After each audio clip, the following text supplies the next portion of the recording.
So, Mr. Ambassador, historic moment for France? Well, a new step in our history and institutions, that's clear. So the result was declared immediately, which is the usual practice in France.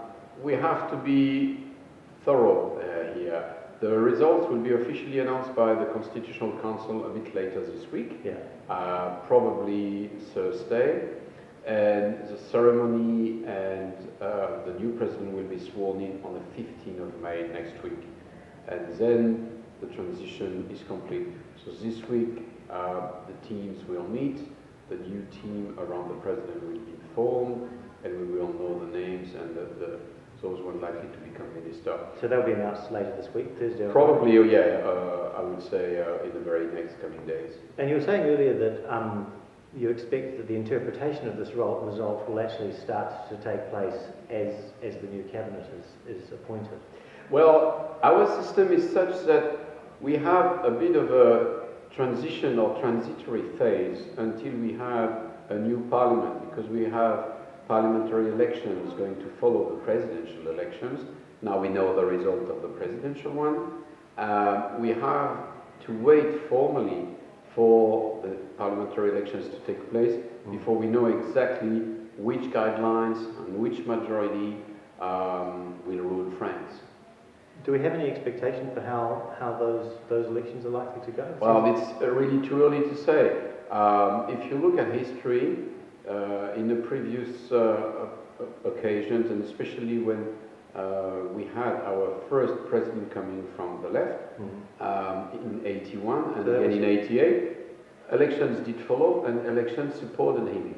But very strongly the first time in 81 and less clearly the second time in 88. So the trend should be for the people, once they've chosen a president from the left, to support him, but we don't know what will happen. So the other two presidents from the left were? No, there was only one, and it was François Mitterrand in 81, elected for 7 years and re-elected for 7 more years in 88. So he was president for us between 1981 till 1995. Right. So I mean, François Mitterrand obviously is somewhat controversial in New Zealand. May not even be particularly regarded as being left wing or left wing. That's your appreciation. I can understand that you would refer implicitly to events which took place in our bilateral relationship in the 80s. But those elements of history are now gone. I don't think that there would be even prejudices in the new team about this. New Zealand? No, they will consider New Zealand as the country it is now, with the connections it has with France and with Europe, which have been strengthened. We are still the third biggest partners for New Zealand as Europeans.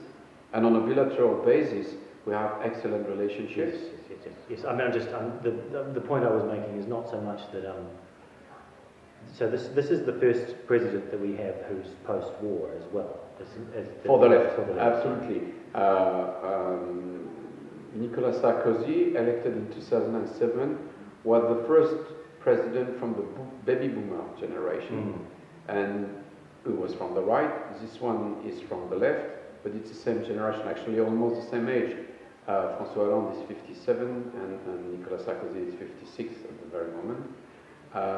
So again, we will see a change in style, that's for sure. But it's the same generation, the same concern for public good, and the same commitment to the people. How is it going to be translated into internal policy and external policy? This is for us to see in the next coming weeks and months and years.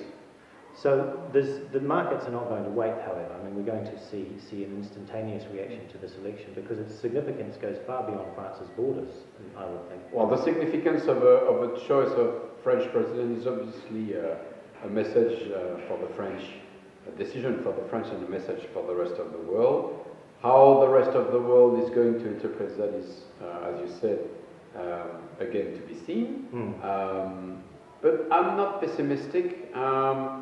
I think that we have an experience already of this kind of transition. There is a lot of experience on both sides, left and right, and when the time of the alternates comes, that's the decision of the people, it has to be respected.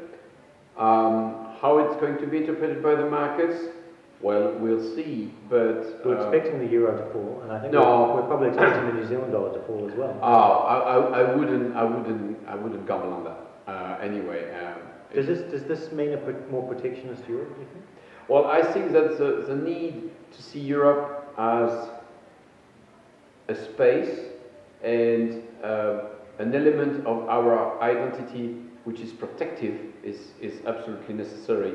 Doesn't supposed to harm trade with the rest of the world, and certainly not to be a kind of closed door approach. Again, we have to allow a bit of time for the new team and to see what the guidelines will be.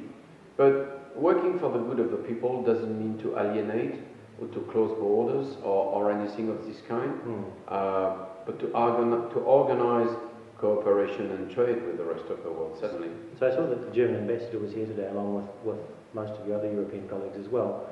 In relation to Europe, France was already in an impasse to some extent with Germany over European Central Bank policy. Well, that's your vision. That's your vision, but that's not mine. Yeah, but in terms, okay, so perhaps I could rephrase that. France was already expressing views which were different than Germany's about European Central Bank policy. And now we have had a president elected who stood on a lot of rhetoric about essentially a different vision for how to deal with the global financial crisis.